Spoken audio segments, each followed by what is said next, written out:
Bueno, hola, ¿qué tal? La clase de hoy va a girar en torno de algunas condiciones de trabajo, fundamentalmente jornada y descansos.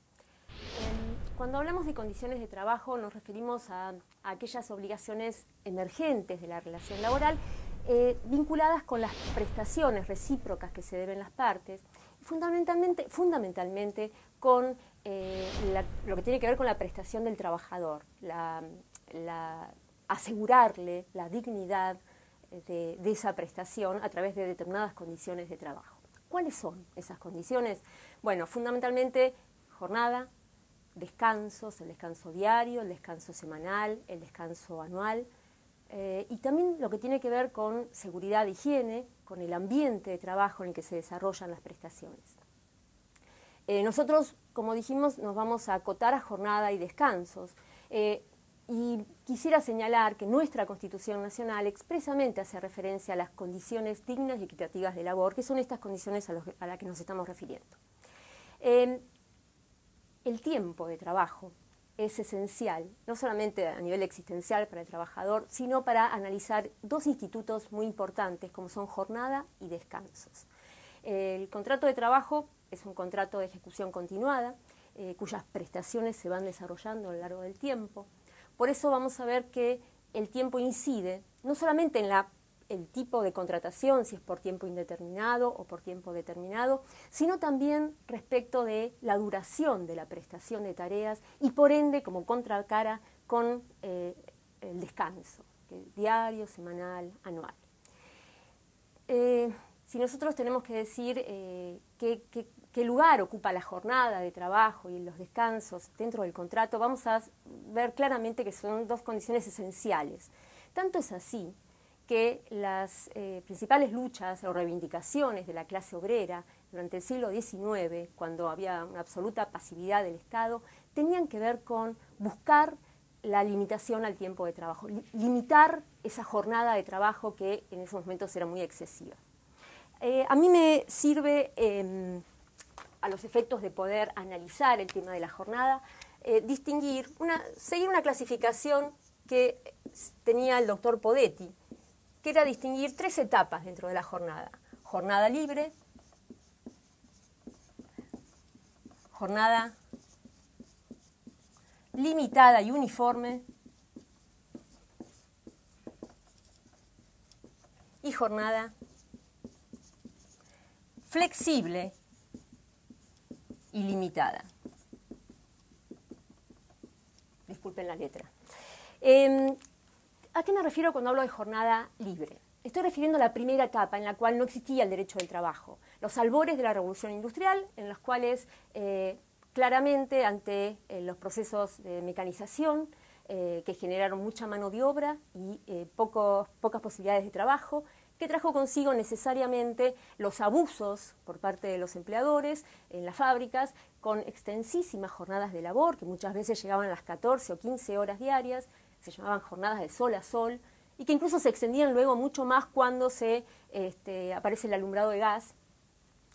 A su vez, también sufrió esto con salarios, se vio claramente determinado con salarios bajos, con condiciones de salubridad muy precarias. Bueno, todo esto es lo que, como sabemos, y lo vimos cuando hablamos de la evolución del derecho del trabajo, esto se vio reflejado luego en las primeras manifestaciones obreras, las primeras agrupaciones, las primeras luchas obreras, y además, a fines del siglo XIX y comienzos del siglo XX, ya con lo que luego se llamó la cuestión social y la aparición de ideas políticas, filosóficas, incluso la Iglesia a través de encíclicas como la Rerum Novarum, donde claramente era un clamor la necesidad de intervenir en esa vinculación tan especial que requería limitar las facultades del empleador.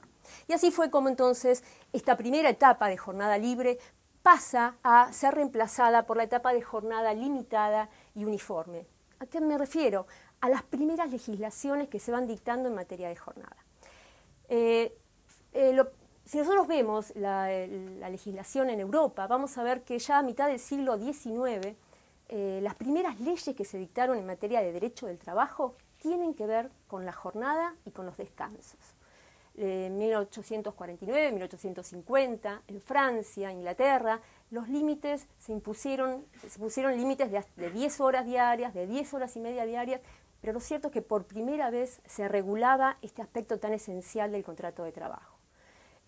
Así fueron sucediendo otros países, dictando leyes específicas sobre el tema, hasta que otro hito muy importante, obviamente, fue la creación de la OIT, el Tratado de Paz de Versalles. En realidad el tema jornada ya venía siendo discutido a nivel internacional en 1890 en Berlín, en la conferencia internacional en Berna, incluso hubo una carta de trabajo que finalmente quedó pospuesta por el estallido de la Primera Guerra Mundial. Pero con la aparición de la OIT y el artículo 427 incorporado en el tratado, se habla por primera vez de un límite concreto. Dice, los estados tienen que dictar normas limitando la jornada a 8 horas diarias y 48 horas semanales. A partir de ahí aparece lo que, si nosotros pensamos, el primer convenio de la OIT, el convenio 1 de Washington. Tanto fue el clamor de dictar una norma sobre este tema, que el primer convenio de la OIT está vinculado con el tema jornada. El convenio 1 se refiere a la limitación de la jornada de 8 horas y 48 horas semanales a los trabajadores de la industria. En 1930 se dicta el convenio 30, que también limita a la misma cantidad de horas respecto de los trabajadores de comercio. Pero esto demuestra la importancia que tenía el tema jornada, la limitación del tiempo de trabajo respecto de los trabajadores. ¿Qué pasa en nuestro país? En realidad, nosotros la primera legislación nos pasa igual que el resto de los países en los cuales las primeras legislaciones tienen que ver con jornada y con descansos. Hay una ley de 1907, 5291, referida al límite de la jornada de trabajo respecto de mujeres y menores, pero la ley de jornada de trabajo que actualmente está vigente es la 11.544 de 1929. Como vemos también, perteneció a ese grupo primero de leyes que regularon y que se incorporaron al derecho del trabajo. Después, obviamente, nuestra Constitución Nacional, en el artículo 14 bis, habla de jornada limitada. Después vamos a hacer alguna referencia a algunos aspectos y qué otras fuentes del derecho vamos a encontrar para referirnos a la jornada. Pero yo puse acá una tercera etapa, la jornada flexible y limitada. Así como durante la primera época y durante todo el siglo XX, o hasta mitad del siglo XX, lo más importante era limitar la autonomía de las voluntades, imponiéndole al empleador pautas máximas de jornada, esta tercera etapa se refiere no tanto a la limitación, sino a la distribución del tiempo de trabajo. Ya, partiendo de que ya existe la protección de limitar el tiempo de trabajo, ahora es cómo se distribuye ese tiempo de trabajo. Y así vamos viendo que hay determinadas legislaciones. Nosotros tenemos una norma, que es el artículo 198 de la Ley de Contrato de Trabajo. También hay a nivel internacional disposiciones que tienden a admitir que se extienda los límites de 8 horas o 48 horas por periodos más extensos que la semana, de manera tal que al cabo de 3 meses, 6 meses o hasta un año, se pueda distribuir ese tiempo en función de las necesidades de la economía en general y del propio trabajador. Claro, esto es viable en la medida en que se tenga en cuenta que la limitación del tiempo de trabajo es fundamental, no solamente por razones éticas, sino por razones biológicas del propio trabajador y por razones incluso económicas. El cansancio, la fatiga del trabajador necesariamente va a traer consigo una afectación en la producción e incluso le puede originar accidentes o enfermedades graves a una persona que está cansado para desarrollar la tarea. Pero cuando hablamos de jornada flexible, entonces se da la posibilidad, como en este artículo 198 de la Ley de Contrato, de que, en este caso es por convenio colectivo, las partes puedan pactar jornadas promedio, de manera tal que durante un mes se trabaje más allá de las 8 horas diarias o 48 horas semanales, 2 meses, 3 meses, pero se compense con una disminución notable de la jornada, de manera que en promedio, al cabo de un determinado lapso, no se superen las 8 horas diarias o 48 horas semanales. Claro, Si nos referimos a la normativa específica, la nuestra, quizá habría que hacerle algunos cuestionamientos, porque, por ejemplo, no tiene un límite. No es que impone que en 3 meses, en 6 meses, ni en un año, sino que deja un poco librado a la voluntad de las partes, y esto sí sería desaconsejable en cualquier convenio colectivo. En general, los convenios colectivos en la Argentina que regularon este tema expresamente ponen un tope, generalmente anual, que permite promediar entonces el tiempo de trabajo. Pero también hay otras formas en que podría hablarse de distribución del tiempo de trabajo, que tiene que ver con las nuevas formas de producción. Nosotros vamos a encontrar, acá también en nuestro país y también en países europeos, en las cuales se establece cierta adaptabilidad de la jornada en función muchas veces de las propias necesidades del trabajador. Por ejemplo, establecer horarios flexibles de ingreso y egreso, establecer que los trabajadores pueden ingresar entre las 8 y 10 de la mañana y salir entre las 16 y 18 horas. Entonces, en la medida que cumplan una determinada cantidad de horas, que es lo que se le exige, le da posibilidades, en este caso al trabajador, adaptar su vida laboral a su vida personal, llevando a los chicos al colegio, teniendo que hacer, yendo a otro trabajo, lo que fuere, pero le da cierta flexibilidad en la distribución, aunque la cantidad de horas sigue siendo la misma. Otra posibilidad es la llamada semana comprimida, en la cual se trabaja o bien de los 5 días, 4 días a la semana, mayor cantidad de horas, que hasta 9 horas, por ejemplo, por día, y tienen el día libre, o ese 5.º día salen más temprano, de manera tal que el fin de semana comienza con anterioridad.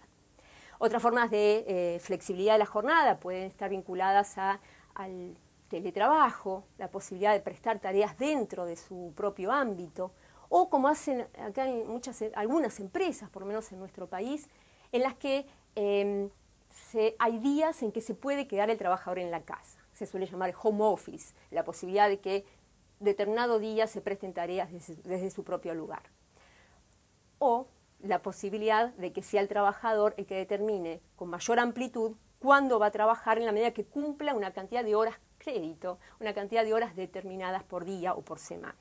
Bueno, todas estas formas de adaptación, por no llamar flexibles, de la jornada, tienen que ver con estas nuevas formas de producción, con estas formas distintas que permiten adaptar entonces el trabajo a necesidades que ya tienen que ver con el propio dependiente y que parecen razonables. Bien, esto en cuanto a las formas o a la evolución de la jornada. Ahora bien, no solamente en la jornada de trabajo va a surgir de la Constitución Nacional, en nuestro caso de la Ley 11.544, su decreto reglamentario 16.115, el 33, sino que hay otras fuentes, como por ejemplo las leyes especiales, los estatutos. Obviamente vamos a encontrar en estos estatutos que lo que van a establecer son máximos de jornada diaria y semanal, siempre inferiores a la máxima legal, de 8 horas diarias o 48 horas semanales. Los estatutos profesionales, los convenios colectivos, hay varios convenios que también van a establecer una jornada inferior a la legal, pero que se impone entonces a esa actividad, profesión u oficio. Los acuerdos individuales, sin duda las partes pueden pactar una jornada inferior. Tenemos en nuestro caso en la Ley de Contrato de Trabajo el artículo 92 ter, que se refiere al contrato a tiempo parcial, la posibilidad de concertar un contrato con una cantidad que no supere los 2/3 de la jornada habitual. Lo que sí expresamente va a decir la norma, esto lo dice el artículo 196 de nuestra Ley de Contrato de Trabajo, es que las provincias no pueden legislar en materia de jornada. Esto tiene una razón histórica y unida y vueltas, no solamente jurisprudencial, sino legislativo. Lo cierto es que hoy nuestra legislación expresamente, y en coherencia con el 75, inciso 12 de la Ley de Contrato de Trabajo, va a establecer que es el Congreso de la Nación el que va a poder regular este tema, que es de derecho de fondo, como es el tema de la jornada. Pero hablando de la Constitución, dentro de las fuentes, no podemos olvidar tampoco las normas de derecho internacional, como son los tratados de derechos humanos del artículo 75, inciso 22, donde varios de ellos hacen referencia a la limitación del tiempo de trabajo. Ya no estableciendo un número determinado, pero sí insistiendo para que los Estados partes tengan que limitar el tiempo de trabajo. Ahora bien, y en nuestra legislación dijimos 11.544, decreto 16.115 del 33. Pero, ¿de qué hablamos cuando hablamos de jornada? ¿Qué es la jornada de trabajo? Podríamos decir que la jornada es el tiempo en el cual el trabajador está a disposición del empleador sin poder utilizarlo en beneficio propio, sin que lo utilice para realizar una actividad propia.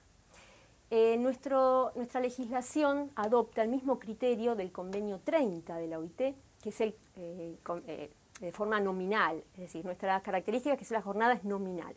¿Qué quiere decir esto? Que justamente se computa como tiempo de trabajo, como jornada de trabajo, el lapso en el cual está su fuerza de trabajo a disposición del empleador, aunque efectivamente no preste tareas. Lo importante es que está a disposición del empleador para realizarla. De esta manera se excluyen el tiempo efectivo, el tiempo in itinere, no se computa a los efectos de la jornada el tiempo, o sea, el trayecto, ni aquel en que, por razones que le son ajenas, no puede efectivamente prestar tareas, como sería, por ejemplo, si tiene que esperar que funcione una máquina, si tiene que esperar para reemplazar a su compañero, si trabaja en un local y no entra nadie durante ese día. Bueno, esto también va a integrar la jornada porque sigue a disposición del empleador durante todo ese lapso. Entonces, es de carácter nominal el concepto de jornada.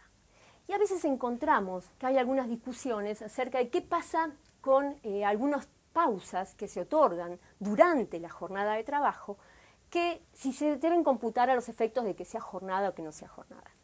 En realidad nuestra ley de contrato brinda una solución para esto, porque va a decir que esas pausas o interrupciones que tengan que ver con necesidades de la empresa van a integrar la jornada de trabajo. Entonces vemos que, por ejemplo, en algunas empresas donde necesitan que el trabajador descanse para poder retomar luego su tarea, por ejemplo, siempre imagino, no sé, las personas que desempeñan tareas como cajero en un supermercado. Vamos a ver que tienen pequeñas pausas. Estas pausas son necesarias justamente porque son personas que manejan valores, tienen que tomar un descanso para volver a realizar con seguridad su labor. O en el caso de las personas que monitorean, por ejemplo, con las cámaras que hay en la ciudad de Buenos Aires. Hay personas que están dedicadas a monitorearlo. Bueno, es fundamental que estas personas que tienen todo el tiempo su atención en una computadora dividida en 4, que tomen un descanso necesario. Este descanso va a integrar la jornada de trabajo porque obviamente es necesario para el desarrollo de la labor. Y siempre recuerdo unos convenios muy viejos que hacían referencia al vaso de leche. Aquellos trabajadores que prestaban tareas en actividades que se consideraban tóxicas o que podían originarle problemas en la salud, tenían un lapso pequeño para ir a tomar el vaso de leche que supuestamente los desintoxicaba o evitaba las enfermedades. Esto también integra la jornada de trabajo. Así como las tareas complementarias o preparatorias van a formar parte de lo que denominamos jornada de trabajo. Bien, ahora, ¿cuál es la jornada de trabajo en nuestro país y qué tipos de jornada podemos distinguir? Podemos hablar de una jornada normal diurna, de una jornada nocturna, una jornada insalubre y podemos hablar de una jornada mixta. ¿Qué es esto de jornada normal diurna? La jornada normal diurna es aquella que se desarrolla entre de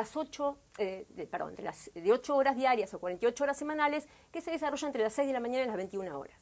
¿Sí? En nuestro país, salvo para los menores, que la jornada es hasta las 20 horas. 8 o 48 horas. Vamos a ver que en nuestra legislación se habla de 8 o 48 y que en el convenio 1 y en el convenio 30 de la OIT dicen 8 y 48. ¿Esto es relevante? Sí es relevante porque, como ven, nuestra legislación está haciendo hincapié, en este caso, poniendo el acento o énfasis en el tope semanal. Dice 8 o 48 horas. Podría entonces superarse el tope diario siempre y cuando no se supere el tope semanal. Sin embargo, el decreto reglamentario en su artículo 1 pone un tope a esta posibilidad de superar la octava hora. ¿Qué dice? Que si está en distribución variable de la jornada a lo largo de la semana, se puede superar en 1 hora más la octava hora. siempre y cuando al cabo de la semana no se superen las 48. De manera tal que se pueden laborar hasta 9 horas diarias, siempre que no se excedan las 48 horas al cabo de la semana. Bien, la normal diurna, entonces dijimos, entre las 6 y las 21 horas, para los menores hasta las 20, salvo con la excepción que se prevé en el caso de establecimientos fabriles. Bien, horario, la jornada nocturna. La jornada nocturna que vamos a encontrar es aquella que se va a desarrollar entre las 21 horas y las 6 de la mañana. ¿Qué pasa con la jornada nocturna? La jornada nocturna establece un tope de 7 horas.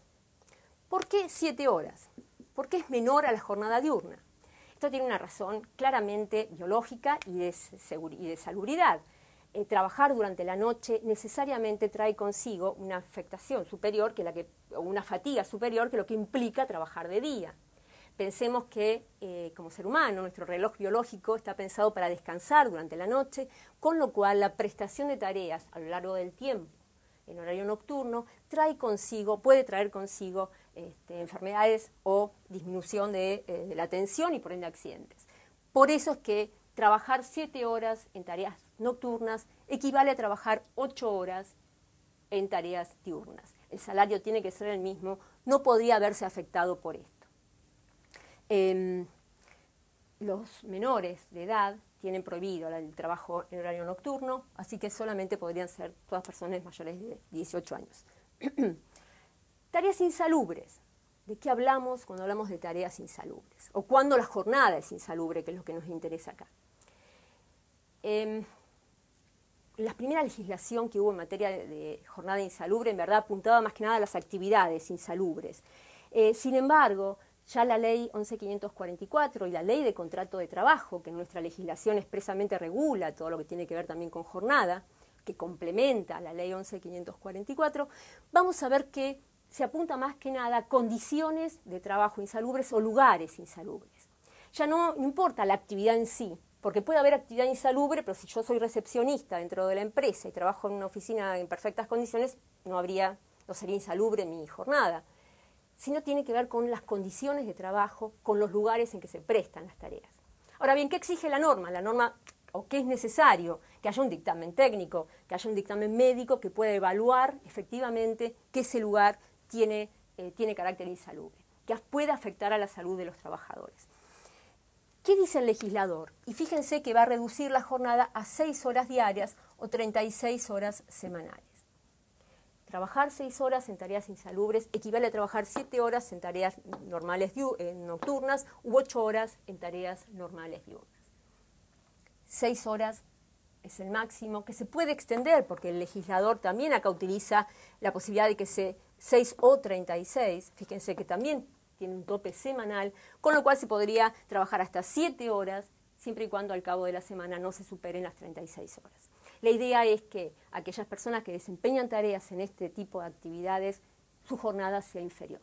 Ahora bien, es fundamental la declaración administrativa.